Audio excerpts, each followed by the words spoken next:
What's up? I think your car needs to be washed. You gonna do it? Both of you? No. You know they have those ones you just drive through. I know. I'm No, lazy. it's looking a little shabby there. I'll. I gotta We take the gotta go water by the out. garage. I get the guy the water. I have some water. So Uh huh. Uh no, huh. that's a good idea. Please, Nah. What's up, Classic? What's up, Elko? How y'all doing today? What's up, TJ?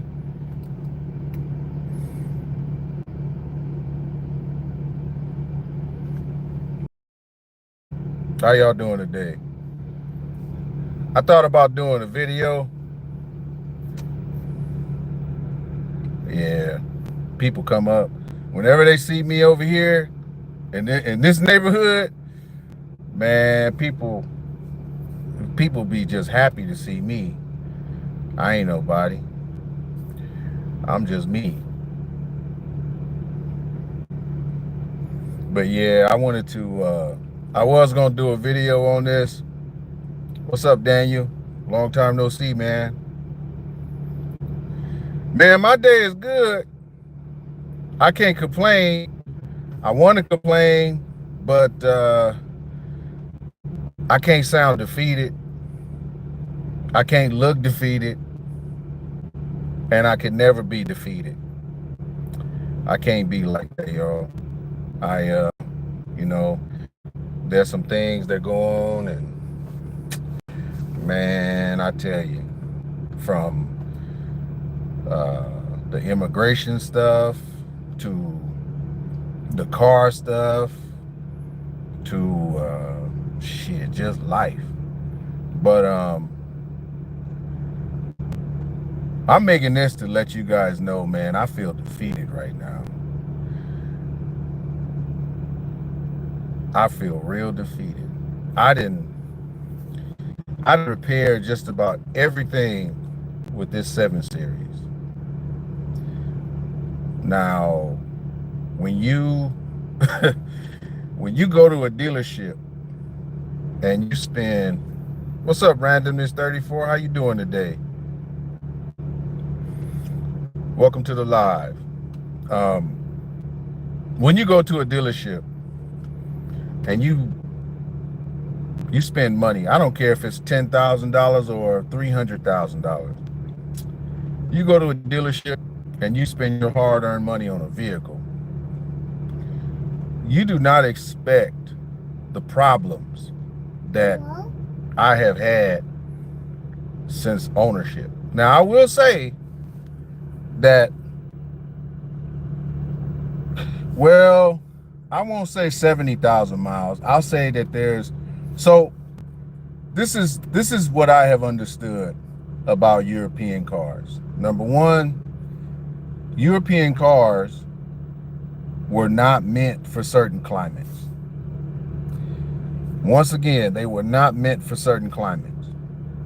And I would say Arizona, Florida, California, Nevada, those 4 areas, they were not meant to be in. Out here in California, we don't get much rain. We don't get like severely cold weather, and humidity is, hit or miss on a few days. But what I will say is hit that like button and subscribe to the channel because I got a whole lot of stuff that needs to be coming y'all way. But once again, I go into this. Um,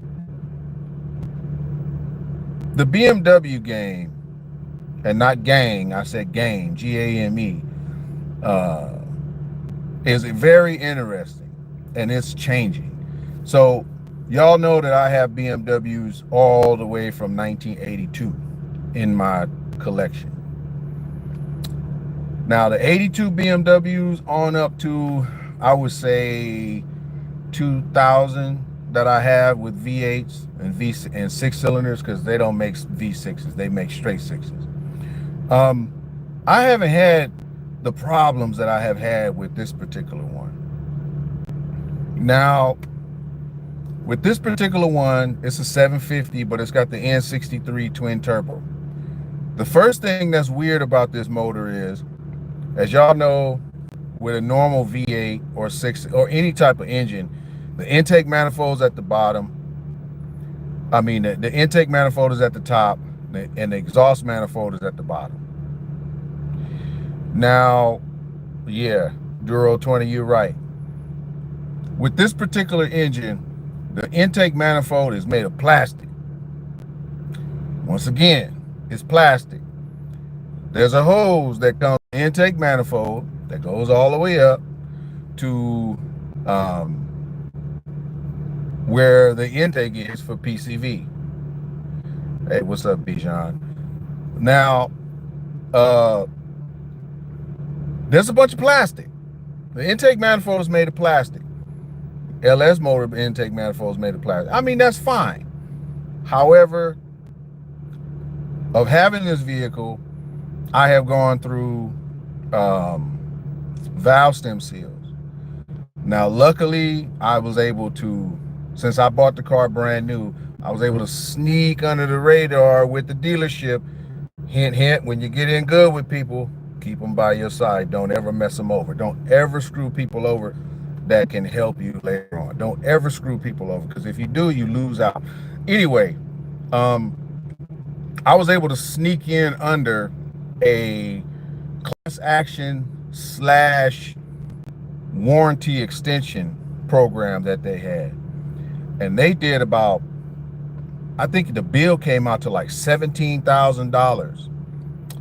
And all I had to pay out of pocket was a little over $1,100. And that was just because there was some maintenance items that, me personally, if they're all gonna take the motor out of my car and work on it, y'all might as well do this other little stuff. I don't have a problem paying that kind of money for y'all to do it and just give it back to me and it's like a new motor. I have not driven this car in about I say about a month and a half. And the reason being, I got an oil leak. No, it's not an oil pan gasket. No, it's not valve cover gaskets. No, it's not an oil filter housing. No, it's not an oil filter plug. It's not anything like that. This particular engine it takes 8 quarts of oil. Okay, that's fine, 8 quarts of oil. But when you have 8 quarts of oil in a motor that 4.4 liters, why? Because it has a hose that has 2 radiators to cool off that oil because it's turbocharged. With that being said, how does that oil get to the 2 radiators? There's a radiator in the front fender on the driver's side. There's a radiator in the passenger side fender. How does that oil get to them? Via a hose. The Rolls-Royce has the same type of setup because Rolls-Royce is owned by BMW, and they put their 2 cents in and they made these hoses pretty much the exact same way. Now, with what I'm telling you is no, Rolls-Royce don't use an N63 motor, but Rolls-Royce and BMW, like this, they use something similar.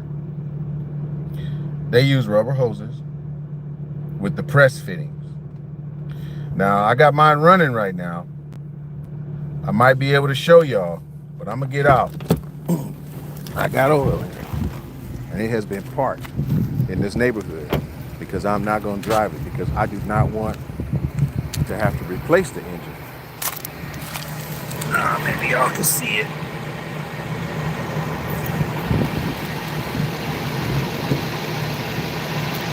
Y'all see that?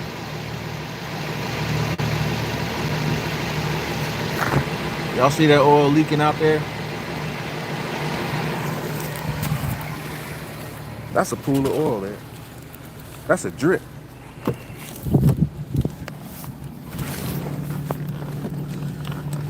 Yeah, that's a drip. And that drip is caused from a hose. And that hose goes on from the passenger. What's up, white folks? The hose goes from the lower half, passenger side of the engine. Ooh, it's getting hot. It comes from the passenger side, lower portion of the engine. Two hoses. It veers off to the right to go to the first, I'm going to call it a heat exchanger because that's what it's called. It goes to that heat exchanger, goes across the front bumper, goes over to the second heat exchanger that's in the driver's side bumper, and then it goes circumvents and circles back, and that is also cooled by water. Now, there's nothing wrong with the front, the heat exchangers in the front.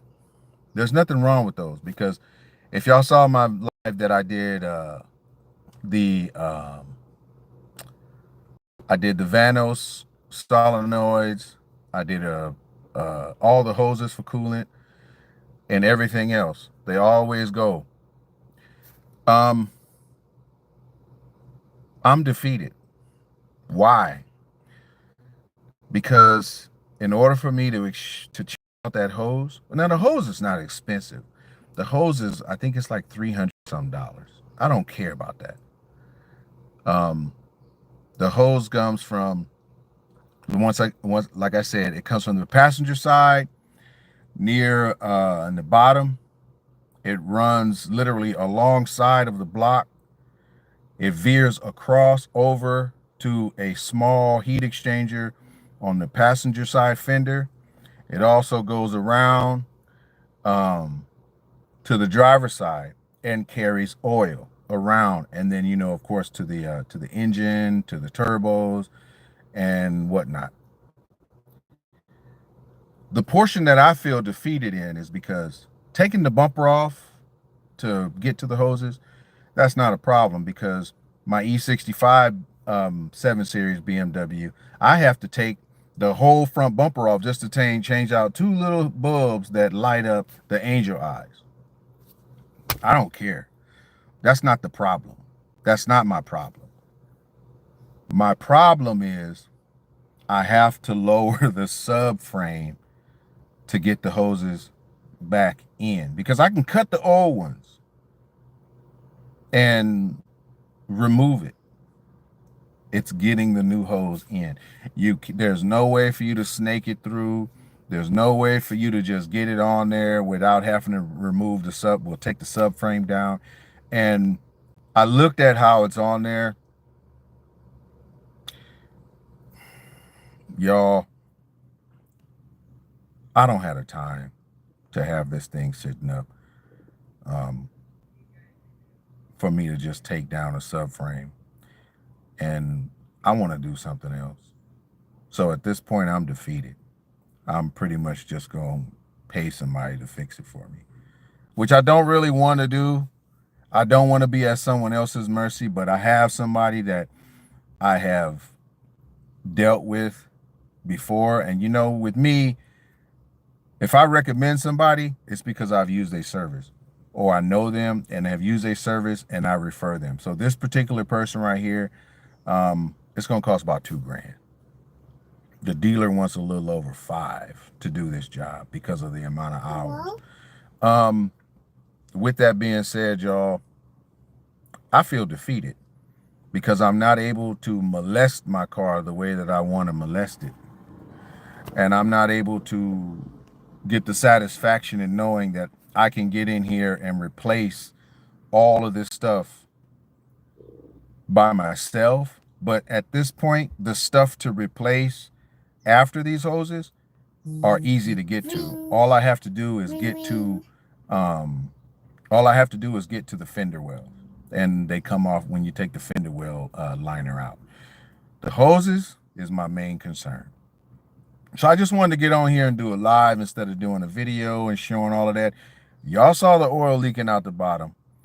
And it's interesting because the hose portion that has cracked or ruptured is right near the control arm. So it's up in there. So it's literally the portion that rides along the block. Um, I mean, I got 210,000 miles on this thing, and this thing has been my baby for a while. I mean, I drive my cars. I don't baby them. They just don't sit up.